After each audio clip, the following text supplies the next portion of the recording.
Okay, so this is when I was with my mother in Toledo, Ohio, about 7, 8 years ago, and her friend had a son that had passed that I didn't know about, who met me in their house. So this is going to be a quick one, but it's a fun one in a way. Okay, so my mother is in her 80s at this point, very frail. She got reacquainted with friends from high school, and she hadn't seen him in decades. So I drove her to this house, and I didn't know much about him, obviously, but they sat in her living room and they were just talking. Well, I get up to go into the kitchen of this very old home. I think it was the home that she grew up in, and she had bought it or it was given to her, and she's lived in it ever since. So it's a really old home. I'm in the kitchen getting something, I can't remember what, and all of a sudden I'm like, there's somebody here. There's a man. I knew it was a male presence, and I'm going, no, not now, not what's going on. And I could feel he was very friendly, he was very warm.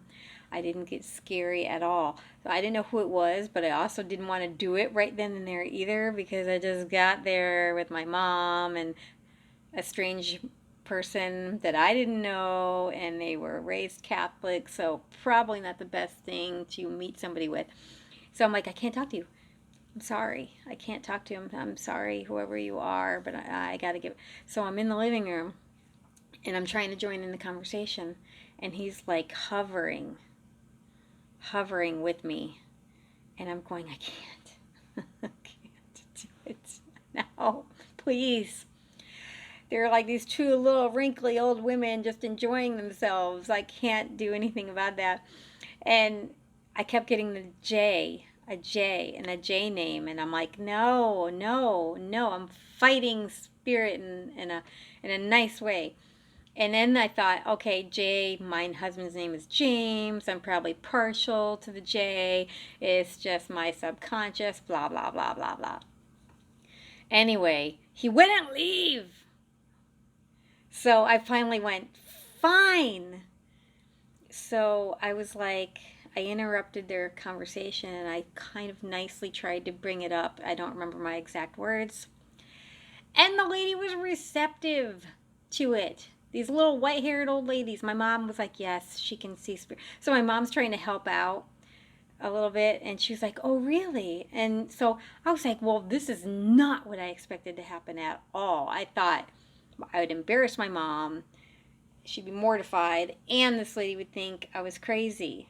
I guess the spirit man knew better, because he wasn't going anywhere until I said something. So I'm sitting there going, I don't know who it is. And then I can't remember, I'll be honest, I can't remember if I said it was her son, because I could easily just make this part up, but I'm not. I don't remember if I said it was a younger person, like a younger male, it's like a son, or not. But I said I was getting a J name, and she went, oh, really?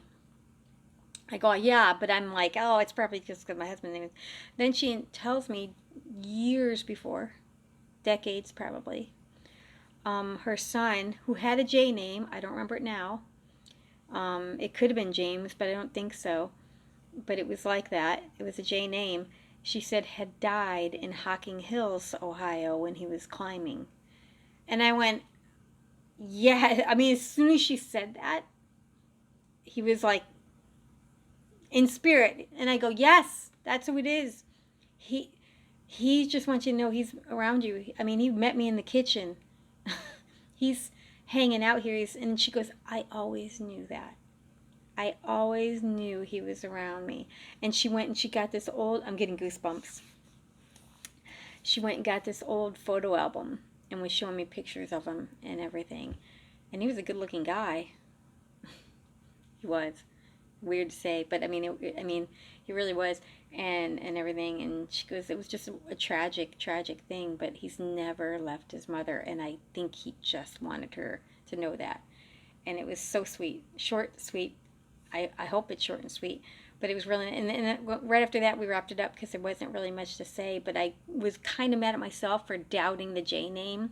But that's the skeptic in me. I was like, oh, I'm making it up. But he was telling me, he was trying to tell me his name, and I was going closing doors, closing doors, closing doors, and instead of just doing it. So you know what?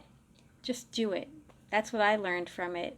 Even if you think you're going to be crazy or seen as crazy, it might end up, whatever it is, better than you ever possibly could have imagined.